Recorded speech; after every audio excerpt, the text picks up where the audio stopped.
आप सभी का मेरे वीडियो में स्वागत है और आज के वीडियो में आपको समूह से जुड़ी हुई एक बहुत ही महत्वपूर्ण जानकारी आप सभी को साझा करूंगी, जो कि आरएफ के पैसों से जुड़ी हुई जानकारी है।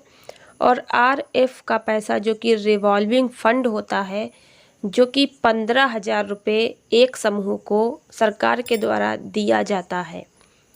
ये 15,000 रुपये लेकर समूह की महिलाएं कुछ न कुछ छोटी मोटी अपनी आवश्यकता को पूरा कर लेती हैं, लेकिन इन पैसों को लेकर समूह की महिलाओं में भ्रम की स्थिति बन गई है। और आप सभी जानते हैं कि जो समूह राज्य ग्रामीण आजीविका मिशन के अंतर्गत चयन किए जाते हैं, जिनका रजिस्ट्रेशन राज्य ग्रामीण आजीविका मिशन के अंतर्गत होता है, एनआरएलएम या एसआरएलएम के अंतर्गत, जो एनआरएलएम के अंतर्गत समूह बने होते हैं, रजिस्टर्ड होते हैं, उन्हीं को सरकार के द्वारा ये पैसा दिया जाता है। आरएफ का पैसा 15,000 मिलता है और फिर सीआईएफ का पैसा 1,10,000 मिलता है। उसके बाद बैंक लिंकेज हो जाता है और सीसीएल का पैसा भी उनको मिलता है। आज के इस वीडियो में हम आपको आरएफ जो कि 15,000 होता है, उसको लेकर जो प्रमुख बातें हैं जो समूह की महिलाओं के मन में बनी हुई हैं, उसको स्पष्ट कर देना चाहती हूँ। हमारे चैनल पर जो सब्सक्राइबर हैं और व्यूअर्स हैं, वो कई बार हमसे कमेंट में इस तरह के प्रश्न पूछते हैं, तो आज मैं वीडियो के माध्यम से आपको उन प्रश्नों का स्पष्ट उत्तर बता रही हूँ। और वीडियो को आप लोग पूरा एंड तक देखिएगा ताकि आप सही से इसको समझ पाएँ। वीडियो अच्छी लगे लाइक ज़रूर कीजिएगा। चैनल पे पहली बार आए हैं, वीडियो पहली बार देख रहे हैं, तो चैनल को सब्सक्राइब जरूर कर लीजिएगा, बेल आइकन को प्रेस कर दीजिएगा, ऑल पे क्लिक कर लीजिएगा, ताकि आपको हमारा चैनल ढूंढना ना पड़े। और जो भी नई से नई जानकारी मैं वीडियो के माध्यम से आप तक पहुंचाती हूं, तो वो वीडियो जैसे ही मैं अपलोड करूं, आपके पास नोटिफिकेशन पहले से पहले पहुंच जाए और आप उस वीडियो को पहले से पहले देख पाए। चलिए आज मैं आपको बताती हूं, जो आरएफ का पैसा समूह में 15,000 रुपये आता है, वो सरकार ही समूह को देती है। सरकार की एक बहुत बड़ी परियोजना और मिशन है स्वयं सहायता समूह, जिसके माध्यम से सरकार गरीब महिलाओं को ऊपर उठाना चाहती है। कोई भी रोजगार करने के लिए पैसों की आवश्यकता होती है और कोई भी हमारे आसपास का व्यक्ति हमें इतने अधिक रुपए नहीं देता, और देता है तो कुछ समय के लिए अधिक ब्याज पर देता है और कुछ न कुछ हमसे मूल्यवान वस्तु गिरवी रखने के लिए कह सकता है। सरकार हमें बिना किसी गिरवी रखे हुए सामान के बगैर हमको जो पैसा देती है, वो हमें धीरे धीरे कुछ न कुछ रोजगार करके आर्थिक स्थिति को मजबूत करने के लिए देती है। अब आरएफ का जो 15,000 रुपये समूह में आता है, तो समूह चूँकि 10 या 12 दीदियों का बना हुआ ग्रुप होता है और सभी दीदियाँ एक दूसरे से समूह की सभी बातें साझा करती हैं, तो इसलिए जैसे ही सरकार आपके समूह के खाते में 15,000 ट्रांसफ़र करती है, तो अध्यक्ष सचिव कोषाध्यक्ष उस पैसे को निकाल कर लाती हैं। समूह में मीटिंग होती है और जिस दीदी को अधिक ज़रूरत हो, वो उस पैसे को ले लेती है। अब चाहे 2 दीदियाँ लें या 3 दीदियाँ लें या 1 दीदी ले या सभी दीदियाँ लें। अब ऐसा नहीं है कि पैसा आया और आपको कोई आवश्यकता भी नहीं है, लेकिन आपके अंदर ये है कि हम 10 रुपये जमा करते हैं तो हम भी कुछ न कुछ लेंगे। तो ऐसा तो नहीं है दीदी कि ये पैसा सरकार ने फ्री में बांटने को दे दिया तो आप अपना हिस्सा लगाने लगी। ये पैसा तो हमें सरकार लोन के रूप में देती है, उधार के रूप में हमें समूह से मिलता है और फिर ब्याज भी इस पर लगता है। कुछ दीदियाँ कहती हैं कि जो 15,000 रुपये है, ये सरकार ने हम लोग को फ्री में दिया है, ये वापस नहीं करना, इस पर कोई ब्याज भी नहीं लगेगा, ये हम लोग का पैसा है। तो दीदी स्पष्ट जान लीजिए, ये सब सरकारी पैसा है, ये किसी भी दीदी का पैसा नहीं है कि 15,000 समूह के खाते में आया और अध्यक्ष सचिव कोषाध्यक्ष निकाल के लाई तो वो 3 ही खा जाएंगी, या वो सब दीदियों में आपस में बराबर बांट लें तो सब दीदियां खा जाएंगी, या कोई अध्यक्ष अकेली खा जाएगी। तो ऐसा कुछ नहीं है, सब कुछ लिखा पढ़ी में होता है। इसीलिए सरकार ने ये रजिस्टर दिए हैं लिखने के लिए। और इसके अलावा समूह का जितना भी खर्च, लेन देन और पैसा आया है, कितना आपने बांटा, कितना ब्याज सहित वापस हुआ, इसका ऑडिट भी होगा। सरकार इसका ऑडिट भी कराएगी। ऐसा नहीं है कि आप जो है इससे बस अपने आप लिखेंगी और कोई इसको लिखा पढ़ी नहीं जान पाएगा, ऐसा कुछ नहीं है। सब लिखा पढ़ी सरकार को आपको देनी पड़ेगी। अभी तक अगर आपके समूह में ऑडिट नहीं हुआ है तो होगा आगे। सरकार जो 15,000 रुपये RF का देती है ये समूह को देती है। ये जो 15,000 जब समूह के खाते में आता है तो ये कहीं नहीं जाएगा, ये समूह के खाते पर ही जमा होगा, उसी से निकाला जाएगा। फिर समूह की दीदी अपना जो भी आवश्यकता पूरी कर ले, ब्याज सहित जमा कर दें, फिर समूह के खाते पर जमा हो जाएगा। ये हमेशा जब तक आप समूह चलाओगे समूह के खाते पर ही रहेगा। ना किसी ग्राम संगठन में जमा करना है, ना किसी क्लस्टर में जमा करना है, ना सरकार इसको वापस लेगी। तब तक सरकार इसको वापस नहीं लेगी जब तक आप समूह चलाएंगी। तो अब आपकी समझ में आ गया होगा कि RF के जो 15,000 रुपये हैं वो समूह के हैं, लेकिन समूह की दीदियों के नहीं है कि वो लेकर उसको खर्च कर लें और वापस नहीं करना है। ऐसा नहीं है, वापस करना है तो वो समूह के खाते पर रहेगा। उसको आप अपनी आवश्यकता के लिए ब्याज सहित वापस करने की नीयत से समूह से लोन के रूप में, ऋण के रूप में ले सकती हैं।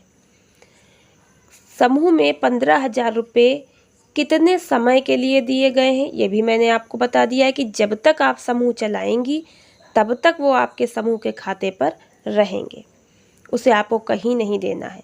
जब भी किसी दीदी को आवश्यकता पड़ती उसमें से निकाल कर उसे ब्याज बता के दे दिया जाएगा। कितने समय के लिए ले रही है उतने महीनों में ब्याज सहित वापस कर देगी, फिर बैंक के खाते पे जमा हो जाएंगे, समूह के खाते पर, किसी दीदी के खाते पर नहीं, समूह के खाते पर।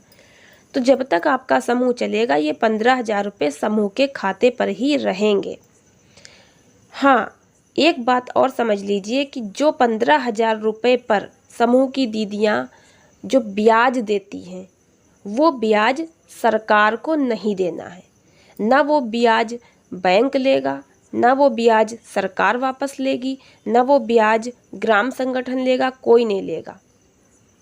वो ब्याज सहित पैसा जो 15,000 आप समूह की दीदी से वापस लेती हैं वो आपके समूह के खाते पर जमा रहेगा, ताकि आपके समूह के खाते में कुछ न कुछ बचत बढ़ेगी। तभी तो आप BK को 10-20 रुपया दे पाएंगी, अपने बैंक जाने का किराया उराया निकाल पाएंगी। 15,000 रुपये समूह की दीदियाँ बैंक से निकाल कर यूज़ कर लो, फिर ब्याज सहित जमा कर दो, फिर बैंक के खाते में समूह के खाते पर डाल दो, फिर किसी को आवश्यकता पड़ती है निकाल लो। ये घुमाते रहिए और इससे जो ब्याज मिलता है वो समूह की आमदनी हो जाती है। उसी से समूह की अध्यक्ष सचिव कोषाध्यक्ष अपना किराया निकालती हैं। समूह में कोई चीज़ की आवश्यकता पड़ती है वो खरीदी जाती है, पेन है, पैड है, कुछ भी सामान। और समूह में BK को कुछ देना है मानदेय तो वो है, कहीं जाना है मीटिंग में अचानक तो वहाँ का खर्चा है, ये सब उसी से मैनेज किया जाता है। और ये भी मैंने क्लियर कर दिया कि 15,000 रुपये समूह को वापस नहीं करने हैं, यानी कि जो समूह है उसे 15,000 रुपये कहीं भी वापस नहीं करने, ना ग्राम संगठन में, ना क्लस्टर में, कहीं वापस नहीं करने हैं। लेकिन समूह की दीदियां जो 15,000 में से लेंगी थोड़ा थोड़ा पैसा, वो ब्याज सहित अपने समूह में ज़रूर जमा करेंगी और समूह उन पैसों को अपने बैंक में समूह के खाते पर जमा कर देंगी दीदी, अध्यक्ष सचिव कोषाध्यक्ष। तो ये 15,000 रुपये समूह में, समूह के खाते पर रहता है तब तक जब तक आप समूह चलाएंगे। अब 15,000 रुपये सरकार ने समूह को अनुदान दिया है। सरकार कहती है 15,000 रुपये समूह की दीदी आप लोग ले लीजिए हमसे, हम इसे न वापस लेंगे, न इस 15,000 रुपये के बारे में आपसे कुछ पूछेंगे, ना ही इसका हम कोई ब्याज लेंगे। ये आप ले जाओ, आपस में बांटो, अपना छोटा मोटा खर्चा निकालो, लेकिन जिस भी दीदी को आप देना उससे ब्याज सहित वापस जमा कर लेना और फिर अपने समूह के खाते पर इसको जमा कर लेना। फिर इस पे बैंक में भी कुछ न कुछ ब्याज मिलेगा, इससे आपकी बैंक पैसों की बढ़ोतरी होगी। और फिर इसी तरह से अन्य किसी दीदी को आवश्यकता हो फिर निकाल कर देना, उससे ब्याज सहित जमा करना। ये आप इस तरह से आपस में चलाते रहना। तो आशा करती हूँ कि आपको ये समझ में आया होगा कि आरएफ के 15,000 सरकारी पैसा ही है। कुछ दीदी कहती हैं कि समूह में कौन सा पैसा हमारा है और कौन सा पैसा सरकारी है। देखिए, कोई भी पैसा हमारा नहीं है, सब पैसा सरकारी ही है। क्योंकि पैसा हमारा तब होता जब सरकार हमको फ्री में बांटती और हमें उसे वापस न करना पड़ता। क्योंकि समूह में मिलने वाला कोई भी पैसा हो, सब हमें ब्याज सहित वापस ज़रूर करना पड़ता है, इसलिए ये सब पैसा सरकारी है। नेक्स्ट वीडियो में मैं आपको 1,10,000 रुपये के बारे में स्पष्ट बताऊंगी। वो पैसा किसका है, कहाँ जमा करना है और दोबारा से अगर उसकी ज़रूरत पड़ती है, आवश्यकता, तो हमें मिलेगा।